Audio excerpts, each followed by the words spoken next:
Olá a todos, eu sou o Fábio Reinério e essa é a colega Esmeralda Araújo. Nós somos alunos do curso de Letras em Inglês pela Universidade Federal do Piauí, no Polo Itainópolis.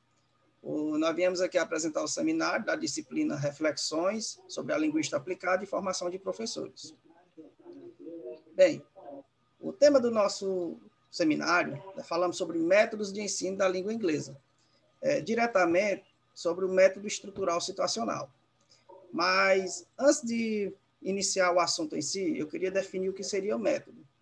O método nós podemos definir como uma forma planejada de fazer algo, ou mais especificamente, uma maneira planejada de ensinar ou aprender uma língua. Já a metodologia é um conjunto de métodos usados para estudar ou ensinar algo. Dentro de um método, podemos ter os seguintes elementos: abordagem, planejamento e procedimento. A abordagem é uma reflexão de um modelo ou uma teoria. É uma abordagem que se refere às teorias que envolvem a aprendizagem de uma língua, que serve como recurso para a prática do ensino de línguas. Já o planejamento é um plano que determina como será a aula. O que seria isso? É os objetivos que se quer atingir, é os tipos de atividades que serão aplicados, o papel do professor e dos alunos, o papel dos materiais utilizados e seus objetivos, entre outros. Já o procedimento, ele abrange as técnicas e as práticas utilizadas para o momento do ensino e da aprendizagem. Na área do ensino de línguas estrangeiras, houve muitos acontecimentos ao longo dos anos. Foram criados vários métodos e abordagens para facilitar o processo de ensino. O professor de língua inglesa ele deve conhecer mais sobre os métodos e abordagens que estes estejam de acordo com a realidade do qual faça parte os alunos. Deve-se fazer algumas considerações para escolher um método que melhor identifique sua classe. Tendo feito isto, o professor terá em mente um objetivo com determinada classe e poderá identificar qual método ou abordagem que melhor se enquadre. No entanto, existe um conselho que diz assim: melhor adaptar do que adotar. Então, você tem que levar um método que melhor se adapte aos alunos do que só jogar um método para os alunos se adaptar. O professor somente conseguirá adaptar um método ou abordagem com seus alunos se ele tiver um conhecimento prévio sobre os mesmos. E voltando sobre o nosso tema, que é o método estrutural situacional, ele abrange os assuntos que são introduzidos e praticados no nosso dia a dia, tanto em casa quanto no trabalho, na rua, supermercado. E o alvo principal é sempre o listening, que é o ouvir, e o speaking, que é o falando. Nossa colega vai dar continuidade falando sobre o método. Então, no nosso método estrutural situacional, né, que é uma modalidade de ensino baseado na sua estrutura e na criação de situações essas que o nosso colega já falou, que são situações do cotidiano, ou seja, situações em que nós vivemos no nosso dia a dia. Quem criou esse método, né, ou seja, essa abordagem? Todo o material é apresentado primeiro na forma oral, para depois passar para a forma escrita. E aí, você pode perguntar assim, mas é somente da forma oral? Por que não da escrita em primeiro? Não, não é que a gente possa excluir a forma escrita. Não, a gente vai simplesmente, esse método, ele valoriza, dá início primeiro na sua forma oral, para depois passar para a sua forma escrita.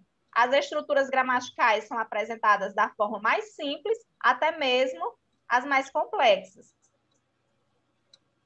Os assuntos são inclusive situacionalmente, no banco, no supermercado, no restaurante, mas cotidianas que são usadas para introduzir essas práticas, né, situacionalmente, ou seja, práticas do dia a dia.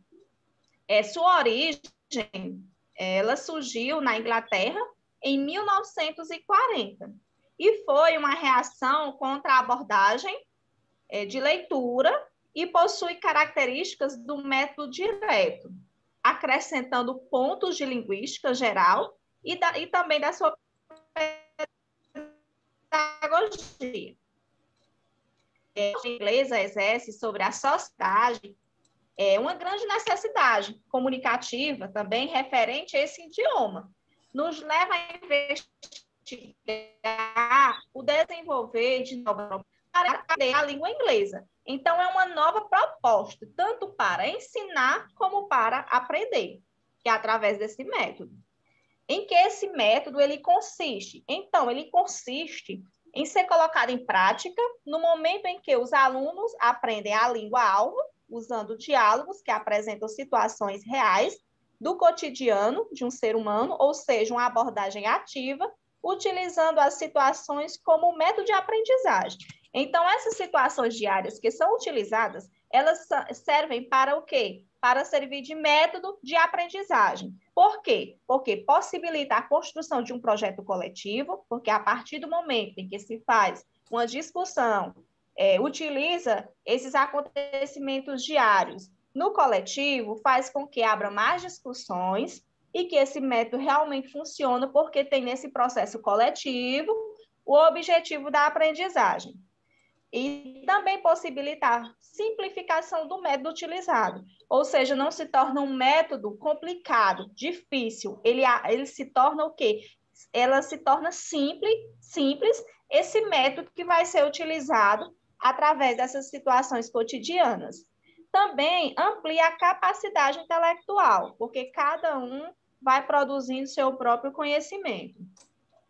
Em que esse método também consiste? Ela é uma metodologia situacional, também ela é constituída pela própria forma de conduta, onde a criação da criança, ela deve adquirir uma capacidade geral do jogo através de situações mais próximas possíveis da realidade do jogo. Então, o jogo ele tem suas regras, mas ele precisa acontecer de uma forma mais próxima possível da realidade em que está acontecendo. Essas situações ou estruturas funcionais possibilitam ao aprendiz o confronto com situações reais do jogo. Ou seja, tem as regras, como eu falei, do jogo, acontece de uma forma de acordo com a realidade do jogo, mas esses confrontos, de acordo com essas situações, é que levam à maneira de se aprender. Os pontos positivos e os negativos desse método são os seguintes. O ponto positivo é que a situação e a realidade, ela serve de estudo e também de aprendizagem para os alunos. E também há uma orientação maior e uma interação maior entre si, ou seja, no processo coletivo. Já o processo, a parte negativa desse método, acontece porque muitas vezes acontece as cobranças por parte dos professores para que os alunos sejam mais, criem mais suas próprias inteligências, utilizem suas características próprias e até mesmo usar sua criatividade. Mas para isso eles precisam ser incentivados. Então o que falta é incentivo para que os alunos eles possam se qualificar mais, criar seus próprios conhecimentos e utilizar essa realidade diária para poder produzir seu próprio conhecimento. A busca pelo método perfeito, ele é assim, não é que existe um método perfeito, mas não existe, porque esses métodos são de vários métodos, como o direto, o estrutural, o situacional, o cognitivo, onde vai formar essa aprendizagem completa. Pronto. Muito obrigada. Valeu, obrigado, pessoal.